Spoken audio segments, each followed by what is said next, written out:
Brothers and sisters, friends and family, shalom to all of my homies. It is good to see you. It is good to hear from you. It is good to be around this little virtual table as we look through scriptures, as we read through scriptures, as we try to understand them and apply them to the best of our abilities to our lives.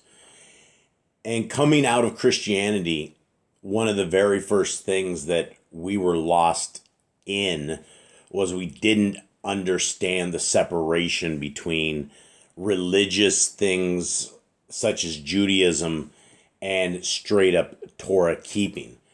And most of the world don't know this because when people have associated the word Torah, it's actually with a set of people. And this set of people use a much bigger version of their laws. And these laws are hundreds of other books and writings by man that is used in their religion.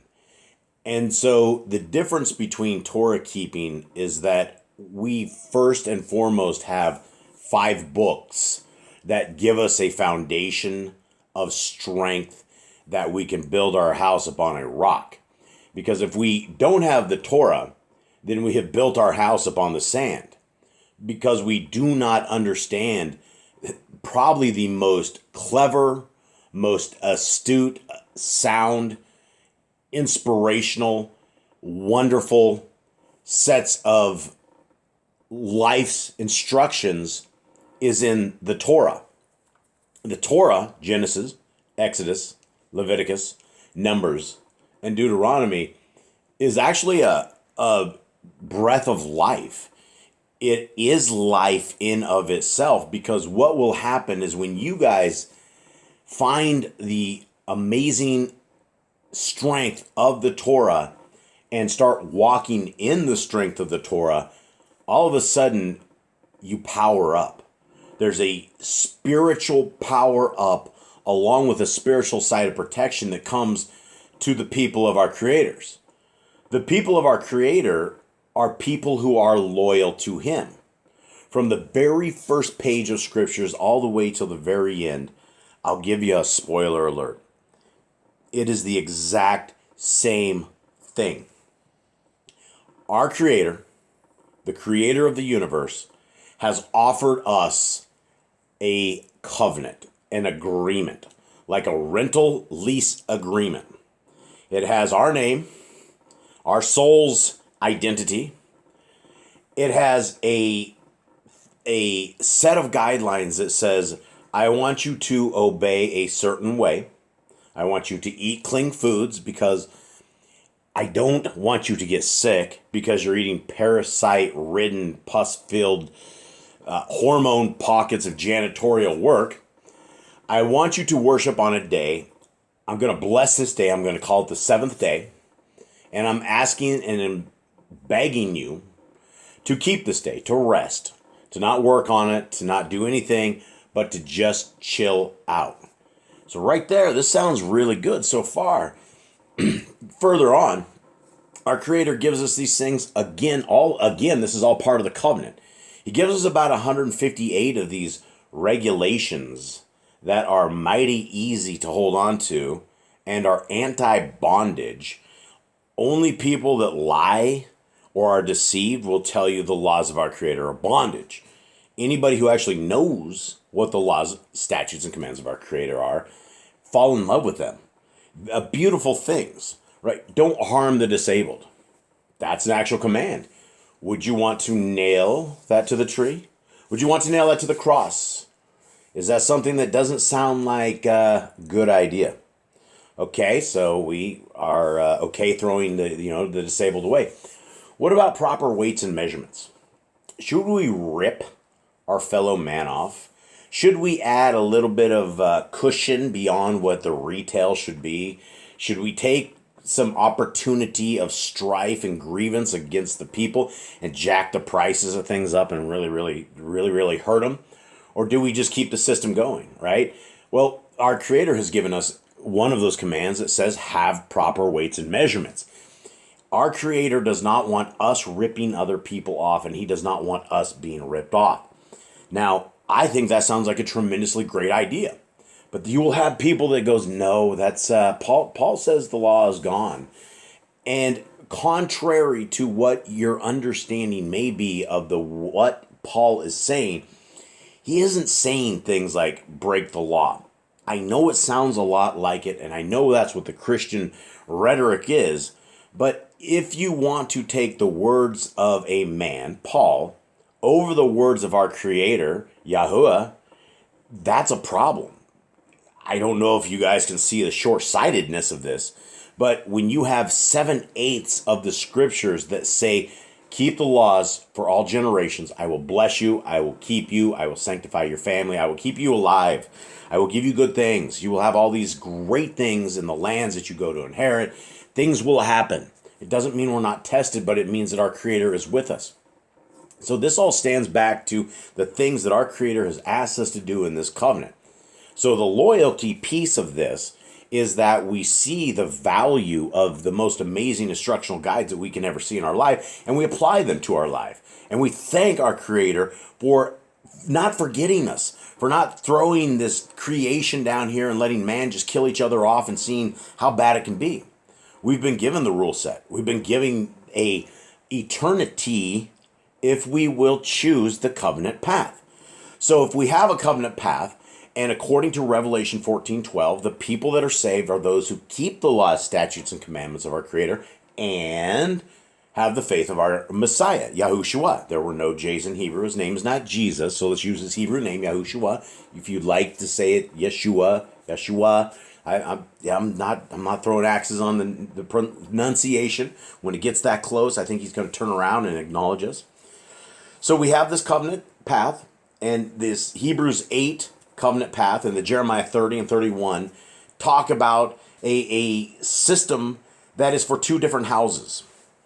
And I like to point out to a lot of people all the time, there is no house of Christian in Hebrews 8, because the Christians will go to that as their default. They're like, this is part of the new covenant. And inside Hebrews 8, it says the old covenant, there's something wrong with it, right? And the Christians will go, oh, yeah, you know what? That's laws of our Creator. There was something very wrong with those. We shouldn't be under those laws. But when you actually understand that what Hebrews 8 is talking about is it's talking about the people that broke the laws being the problem, not the laws. They broke the laws and didn't come to it. But in the end of times, in the end of days, our Creator and His Son are going to raise together a people that love the Torah, that love His ways, that love all of this. And it's going to be the kingdom. It's going to be the kingdom to come. We're all going to be like heading over to Mount Zion one time with these messengers that are paving the way for us. We're going to be going through oceans that are impossible to pass, but somehow we're able to like walk on oceans of glass. There's all sorts of crazy supernatural things that are coming for the believers of our Creator. But He's not going to be sending the fleet of messengers, and He's not going to be calling those who are out of covenant. If you don't love the laws of our Creator, the statutes, the regulations, the great ideas for life, the way forward, you're not going to make this journey. You're not going to be called. Why would you ever be called? You're disloyal. And the Christians will say, no, we love God with all our heart, our mind, and soul, but we hate what He says. We'll nail it to the cross. And you ask them which law. They can't even tell you a single law. They're like, there's 10 of the moral laws, and the Sabbath one, maybe that one's wrong because we worship on Sunday. We worship on the day of the sun, a deity. A false deity is the day that we actually changed our ways of thinking. So there's problems in these religions, right? This is the rhetoric that we get in Christianity, in religion in general, that we can be a renegade, lawless group of people. But somehow, if you do keep the laws, you're old-fashioned, you're a fuddy-duddy, you're a legalistic, right? You're told, oh man, that's legalistic, Jason. You have no idea how many times people will say that, and the response to that is, do you want to be legal or illegal when it comes to the ways of our Creator, right? And you will have the brainwashing that is inside of religion that brainwashes people to think that if you're keeping the laws, you've gone down the wrong path. That this new way forward, where we raise our hand, we pray to Jesus, we ask him into our heart, which none of that is biblical, folks. There's no place in there. Our Messiah doesn't say, ask me into his heart and you're going to be saved, or anything like that. The Romans road to Christ, which the Christians will throw out there, none of it is biblical, my friends. If you're trying to be saved by the words of Paul, it's not going to happen. They're the wrong understanding of the words. Now, before you, what you're looking at, guys, you're looking at the greatest English translation that I believe you will ever find. It is a hybrid of two different versions of scriptures, that they were both kind of the same scriptures, but neither of them had completed them. And this is the completed works of two of these pretty good translations. And at the end of the day, everything we have is free of charge. If you just put 𝐤𝐄𝐿Scriptures.com into your browser, if you click on downloads, there's a section right there. The Google app, which we're about to read, is absolutely free of charge. All the PDFs are completely free of charge. The same version and that the book that you're looking at is all available free for every platform there is. This is what the back of the book looks like. It is a mighty, mighty book, my friends. It is 6.5 pounds. It is 3,153 pages. It is large print. So this is built for one of these highway reading machines. For us sitting here and reading and reading and reading, this is the version that you would want to get for mass study. And for the rest of the story, as Paul Harvey used to say, you have the Apocrypha. And so you have all of the restored books of the Apocrypha that have been hidden from us for many, many, many, many, many decades. And the Apocrypha says the exact same things the rest of the old 66 books said. It says, if you will obey my laws, my statutes, and my commands, you will be my people, and I will be your Elohim. And this is, as a covenant people, is what we are looking for. And so, guys, Yah Scriptures is available. It's limited edition.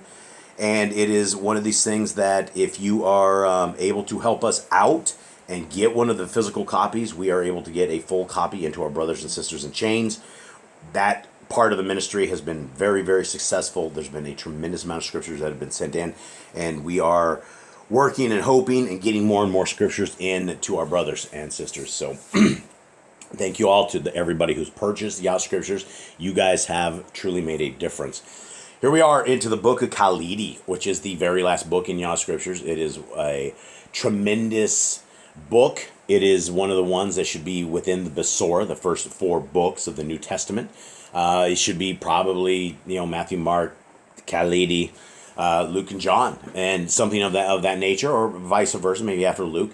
But it is when our Creator's Son, Yahushua, is walking among his people, his disciples, and it doesn't take long when you hear these words to realize that literally this is the Torah made flesh that is talking to us.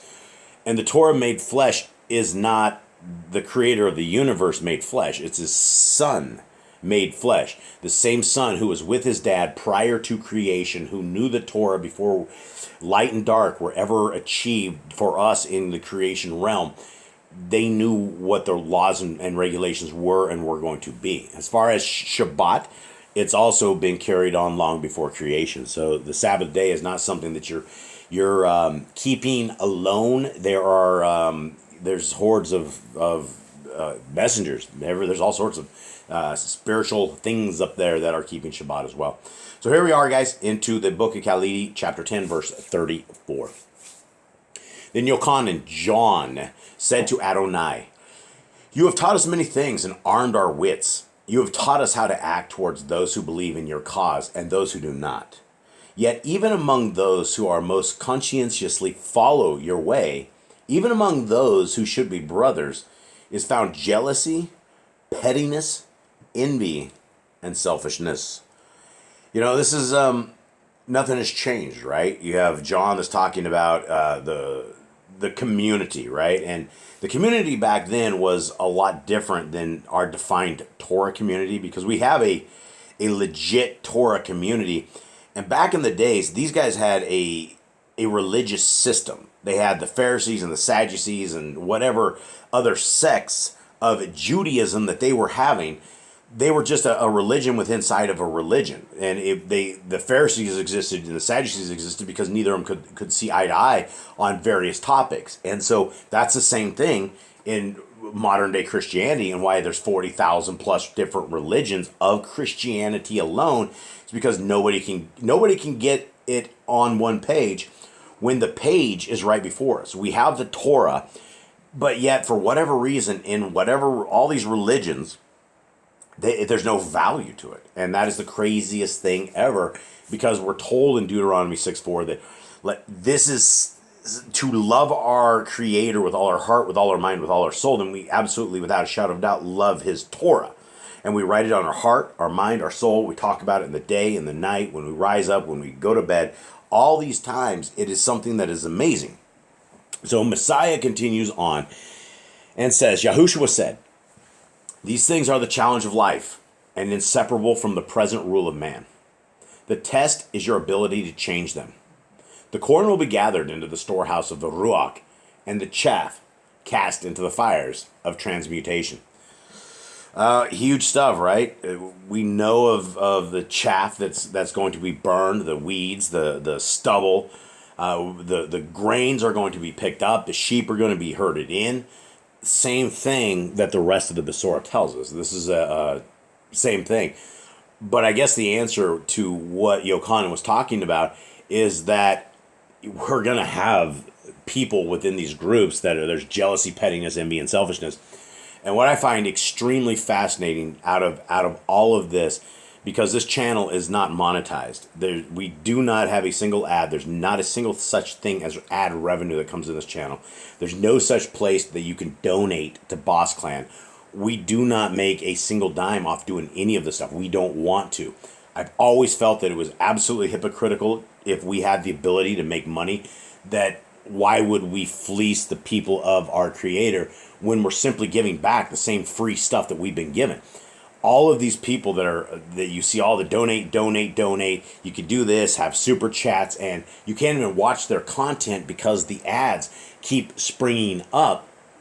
This is what is very, very fascinating to me, is that all of these channels, a lot of the very, very big channels that have people that should know that we need to protect the sheep, that we shouldn't be serving people ads. It is one of these things. There's, it's just funny. I think I will leave it at that. But as I'm reading through this, I'm like wondering, is this pettiness? And I don't think it is. I don't think my disagreement with those who are serving people ads is pettiness. I think it's a problem. And I think if our Creator wanted people to be funded, they would be funded without having to sit here and put links out here and literally make a business out of teaching people the way of our Creator. So beware of those who have ads on all their videos, and there is a tremendous amount of them. And again, they have them all on Shabbat, which they're generating cash. They are making money, and I don't know of any of these so-called Torah keepers that turn their things off on Shabbat, that turn their ads off, which they do have the ability to. They can click select all, turn the ads off, and then turn them back on when Shabbat's over. But let's continue on. Yahushua taught these things to the 12 in a manner different from his other teachings. There were many other things which may be told, but not all heard with understanding. Peter, 𝤉𝐿𝐿, said, "Let us partake of your strength, so we can withstand whatever is sent to us." Yahushua said, "When the test comes, it is never as expected." Guys, this is why it's the Torah made flesh. This is why there's nobody who's a better leader or a better candidate for the kingdom to come, for the world to come, for the leadership to come, than a person that is able to understand this. And when you sit and think about just this, when the test comes, it is never as expected. That's gold, because it never is, right? We can sit here and stock up and plan for this, plan for that, and then all of a sudden we get flooded out and everything gets, all our plans go out the window. It is never what we expect. And so that is what we have to understand as Torah keepers. We're going to be tested, probably more than the Christians whose souls are already lost. They just don't care. Continuing on, Yahushua 39. He also said, and this is continuing on with Yahushua. He also said, The man who says I may be wrong is always right. The man who says I am certainly right is always wrong. To avoid a fight is not cowardice, and to fight with the assurance of victory is not courage. Weak men often fight, and strong men often run. Motive is all that matters. To judge anyone by their former actions is to judge unfairly. Wow, there's a tremendous amount to break down on this, right? Wow. This is one of these things that Messiah always says it, and he says it right. As a man, it's easy to think you're always right. It's easy to think that you know better or something of the sort. But it's like one of these things. We can't always be right. We're not always right. And to sit there and to be the guy that's, I'm always right when you're always wrong, it's not a good thing. And the next piece of gold is that avoiding a fight is not cowardice. And to fight with the assurance of victory is not courage. Two huge things, right? Absolutely huge things. When you're fighting, and I come from the MMA world. In my life in the States, I was in MMA for years. I practiced at Team Quest. I walked along with the fighters of the day. Chael Sonnens, Matt Lindland taught my kids how to wrestle. For anybody that's in MMA, those are the people, the old foundational people. But there's the thing, right? Weak men often fight, and strong men often run. Motive is all that matters. And when you're fighting, assurance of victory is not courage. And that's the thing that a lot of people don't understand, and that they will. There's a lot of guys that are fighting for no reason whatsoever. A lot of bullying, a lot of just madness in this world. And it's better to leave before you inflict damage on people. You don't need to have the last word. People are going to be straight up ignorant. And for us guys, a lot of guys, it's easy to pop a hand out there and stop whatever it is without even realizing that we've just lit somebody up. And so it's better to walk away than it is to inflict that kind of damage and go further, because these people have it's just like the people on YouTube. They're keyboard commandos. They constantly will say evil things, and it's they're always right, and it's a different world. And I guess this one should be like some rambling thing. If you guys are my therapists, I think I should throw a quarter into this thing, because I've been talking a lot of stuff here that applies to like all sorts of stuff. Let's continue on. Let's not fight, fellas. Let's keep it Kodesh. 40. Then, while they were gathered about him, Yahushua said, "Now who do you think I am?" Shimon Kepha answered, "You are surely Yahuwah's anointed." Trinity breaker, right? This is all through scriptures. This is absolutely nothing new, because we've heard this actual testament before in other books, and it was Peter is the one that got it. Yahushua said, "You are rather rash, but as no mortal disclosure was made to you, wise also. Since your name means a rock, and you live up to it, I will establish foundations for the city of my cause upon you, and neither death nor evil shall overthrow it. To give to you, I give the keys of the city, and the reign to which it is the gateway shall welcome you as a prince." A lot of stuff here, right? Because this is the same verse that we hear in the Besorah and the Good News, that up on this rock we are going to build this church, is what the Christians believe this says. And first of all, I don't know if Messiah is insulting Peter. I think in a way he kind of just got burned. But at the end, if Messiah says wise also, I think that's a better side of that. But you guys get a sense of who Kepha is. He's a little different, right? We know of accounts where he slices the one of these guys' ears off, and Messiah heals it. So we know Peter's kind of a wild guy. And so since your name means rock, and he actually, I think he was the one that said, I don't know if, maybe Kepha does. I think it does actually mean rock. And you live up to it, I will establish foundations for the city of my cause upon you. Now, the city of his cause is, well, I mean, if you look at it as at the end of times, when he's coming down to reign, he will reign in the New Jerusalem. He will reign on the top of Mount Zion. And the foundations of the city are it's all of us. The city is not going to, the Elohim is not going to bring the kingdom to us until we have done our part as soldiers of the kingdom to work the fields, to send the seeds, to plant the seeds, to talk to others, regardless if we are scorned, right? And so the foundations of the city are the New Jerusalem, right? That is what we're talking about.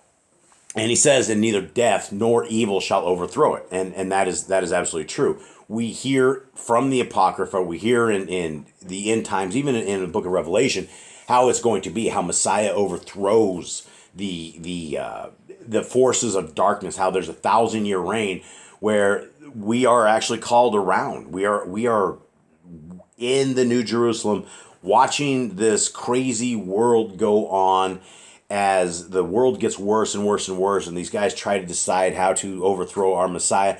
And at the end, our Messiah is going to, he's going to do his stuff, and he's going to hurt them really badly. Their metal's going to turn into sand. Everything is going to be messed up, and those who oppose the rule of Elohim are going to be owned. Now, let's not get too far out of this. Let's do one more. Sorry for the rambles, guys. I really, really apologize for rambling today. It's actually later, way later than it should be, because it's rained out over here, down here in the Central America. Last verse. Let's roll on this. Roll on 42. Inasmuch as I am the way, the truth, and the light, I bring you deliverance from ignorance. I am the Savior of all who wander in darkness, but who, seeing my light, follow my lead. Okay, lots of stuff to say, right? Follow my lead. What is the lead? Well, throughout scriptures, our Messiah has said he is there for the showing us the proper way that the Torah was based and how our understanding should be. And that is what we always hear from him. One example is when all the people took the woman who was charged with adultery down to our Messiah, and our Messiah was riding in the dirt, and all of a sudden these people just started disappearing. They were going, and our Messiah says, go back, don't sin anymore, and he finds her not at fault. The entire story of that is that the reason he didn't just forgive this woman, he didn't just say it was okay, that don't worry about it. The guys that were trying to get her stoned did it improperly. According to the Torah, you must have had the man who that woman was with and that woman and brought them before the witnesses. So the entire group of these guys that were trying to get this woman killed and trying to test our Messiah didn't even do it by the Torah themselves. So they broke the Torah. So the lead that our Messiah had is that you need to keep the Torah. Another example of this is when somebody was healed, when a leper was healed, our Messiah always sent them off. Go to the priest, offer the sacrifice that you need for whatever it is that was doing, and you will be free, right? Same thing for all of these people. Our Messiah walked the Torah. He kept the Shabbat. He kept the appointed times.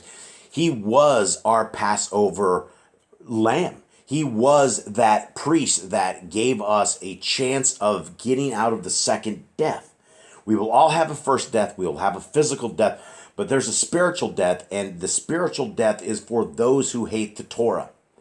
When you read the extracurricular books, the Apocrypha, it is very clear that immediately those who have turned their back on the creator of the universe for their lives will go to a place of fear. It is a place of not good place. It's a horrible place. But the problem is for eternity. This is not a Holiday Inn. This is not a carnival cruise. This is eternity And I've never seen anywhere in the 103 books in Yah Scriptures or anywhere else that eternity isn't eternity. You hear it in the rich man and Lazarus. There's no way to get back from point A to point B, and you're hot. Your mouth is dry. You're sick to your stomach for life. It's a way of life of sickness. And what's worse, it's eternity without the creator of the universe. It's without our creators. We're in darkness. There's no way out. We've been rejected by the Creator's Son and by the Creator because we rejected Him and His laws and His ways and His good counsel. And so this is why we want to beg, plead, and tell those around us and to scream from the housetops and to let everybody know that there's a better way. There's a way forward. The Torah means the way forward. And what that is a blessing in your life. It is spiritual protection. And when we don't have the Torah, we're simply sitting ducks. We are simply clay pigeons being tossed out because the devil's going to shoot us from the ground. My friends, I hope you guys have a wonderful day. Much love to all of you. I'm out.